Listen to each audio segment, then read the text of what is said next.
Greg Rutherford, recipient of the Lifetime Achievement Award. What does this award mean to you? Well, I've only been retired 6 weeks, so when actually it was uttered that this could be taking place, I was quite shocked because generally it comes when you're quite a bit older. I think it's probably people's hurry to really get me out the door. Now I have a Lifetime Achievement Award, I can't come back. But no, in all seriousness, truly wonderful award and something that you never really expect to be, I guess, honoured in an event like this. In 2015, I was here for the awards, and I was lucky enough to win Male Athlete of the Year. Roll on 3 years, and I'm receiving a Lifetime Achievement Award and retiring. It's a really humbling, an amazing evening, actually.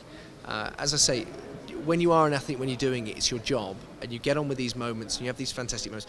For European athletics, I won 3 medals, if you like, 2 golds and a silver over my career. And you never really think about what happens afterwards with the accolades that come from a good career. So I'm thrilled to bits to be given this, and it's a fantastically lovely looking thing, if I can open it now for you. And it's just lovely to have something like this that I can show my children, and I can just be very proud of. So I'm thrilled to bits to be here. And looking at your career, I guess things really began for you at the European Champs in 2006 in Gothenburg when you won silver at 19, I think.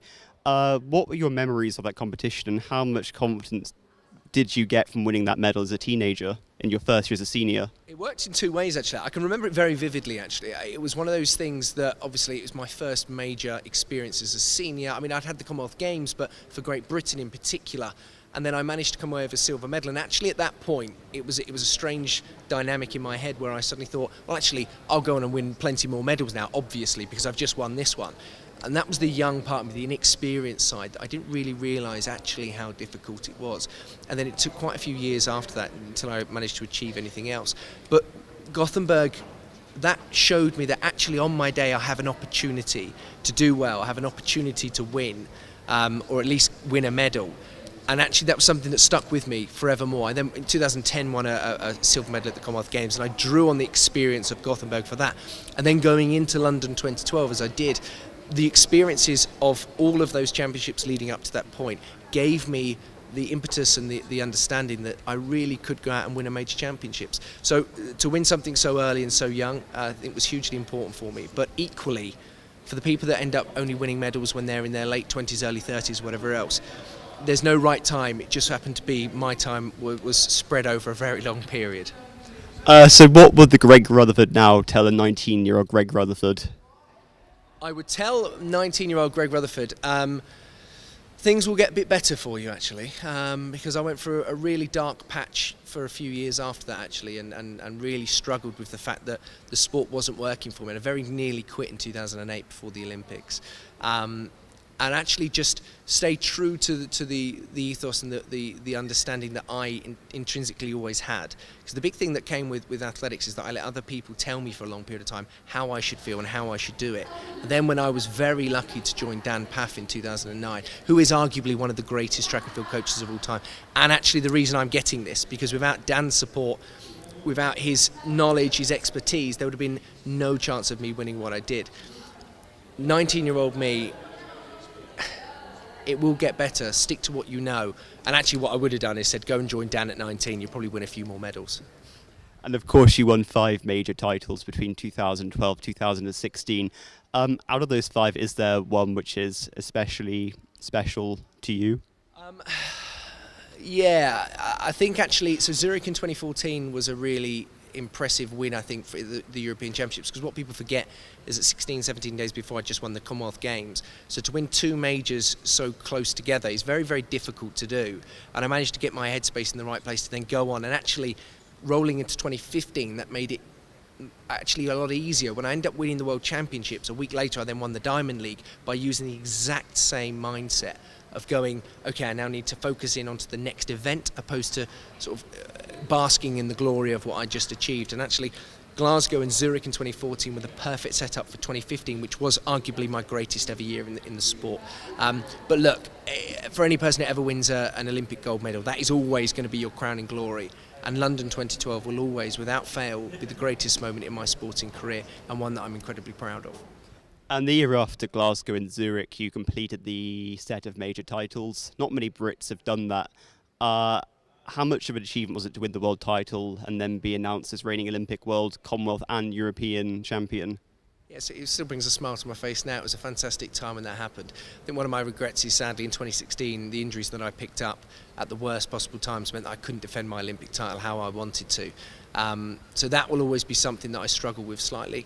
But to have that moment that I did have, to hold everything I did, including the Diamond League as well, the national title, etc., I was incredibly proud of that. And you're right, it's something that not many people have done.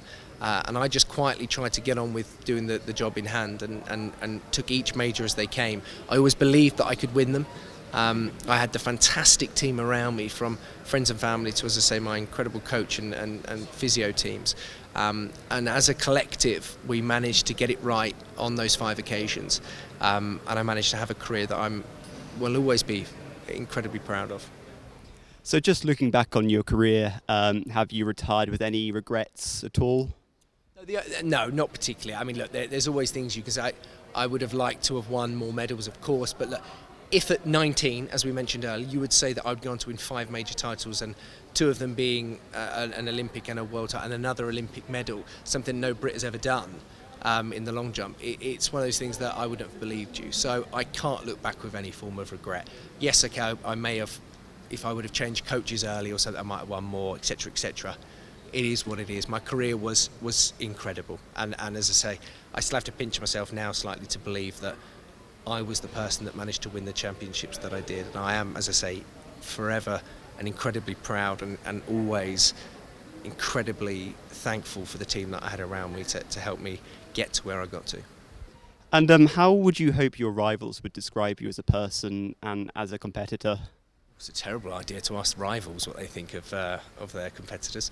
No, do you know what? I think I was always quite a jolly individual. I was always quite chatty with everybody. I like to get on with all of my competitors. I think we're very fortunate in the field events that in the long jump, obviously, it's you against the pit effectively. Now, you can respond or react in whichever way works for you to other people's distances, but fundamentally, you run in a straight line, you jump into a sandpit, nobody's stopping you, nobody's in your way. It's down to you to get the job done. So I like to enjoy my time out in the infield, competing and getting involved. And some of my closest friends, Michel Tenaeus of Sweden in particular, is a really close friend. Mitchell Watt, who finished in 2nd place behind me in the Olympics in 2012, is still a good friend to this day. So I've made great friends from it, and I would like to think, I'd hope actually that most people thought at least I was a nice-ish guy at least. So going into next year as a retired athlete, do you think it's been quite weird watching the season unfold and not being part of it, or are you sort of, looking forward to following the sport, I guess, from a different role? I think it's a bit of both, actually. It's going to be strange watching it unfold as it will without me involved in any way, shape or form, but equally I will be in some form of position where I'll be talking about it to other people who will be tuning in to watch, and I'll hopefully be giving some level of intelligent answers, questions, etc. about what's going on within the sport. But irrespective of what goes on sort of in the infield, I want to actually be behind the scenes slightly as well, creating some level of change and trying to actually promote this sport and turn it into what it should be, which is one of the biggest and best sports in the world. Because I think for anybody involved with it, or anybody who has been involved with it, they realise how special a sport it is. I just hope I can do something to really make it what it should be. As I say, one of the best sports and one of the biggest sports in the world.